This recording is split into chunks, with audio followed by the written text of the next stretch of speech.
Penanaman varieti tanaman yang cepat matang serta tahan kepada banjir dan kemarau dilihat sebagai solusi efektif yang boleh dilaksanakan dalam mendepani krisis kekurangan bekalan makanan. Pensyarah kanan Fakulti Sains dan Teknologi Universiti Kebangsaan Malaysia Dr. Nur Raziah Abdul Aziz Syamsuddin berkata, penanaman varieti tanaman yang sesuai dengan tanah dan iklim kawasan penanaman juga boleh meminimumkan input pertanian dan menjimatkan kos. Langkah itu jelas beliau mampu mengurangkan kesan tekanan abiotik, perosak dan penyakit. Tambah Dr. Nur Raziah, varieti padi antara yang berjaya dihasilkan oleh Universiti Kebangsaan Malaysia UKM sebagai inisiatif memastikan bekalan makanan di negara ini terjamin. Kita sendiri di Universiti Kebangsaan Malaysia dengan kerjasama Institut Pendidikan Padi Antarabangsa IRI, Jabatan Pertanian Malaysia dan Agensi Nuklear Malaysia telah berjaya menghasilkan varieti padi yang matang awal serta tahan kepada tekanan banjir dan kemarau. Jadi pengenalan pelbagai varieti tanaman ini penting bagi memberi pilihan kepada petani untuk menyesuaikan varieti dengan keadaan di kawasan penanaman.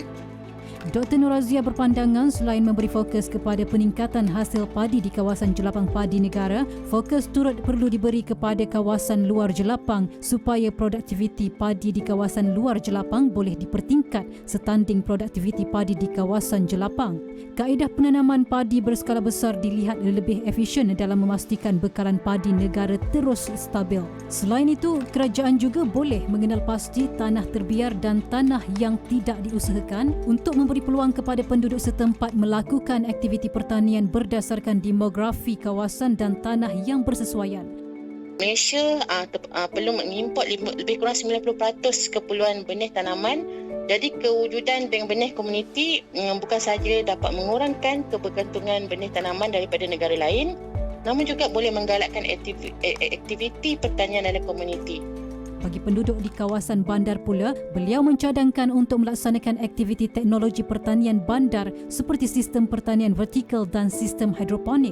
Melalui pendekatan ini, penduduk akan mempunyai akses kepada sumber makanan yang segar dan lebih baik kepada kesihatan. Selain itu, sisa makanan juga boleh diproses untuk dijadikan kompos yang dapat meningkatkan hasil tanaman selain mengurangkan kos baja dan input pertanian lain.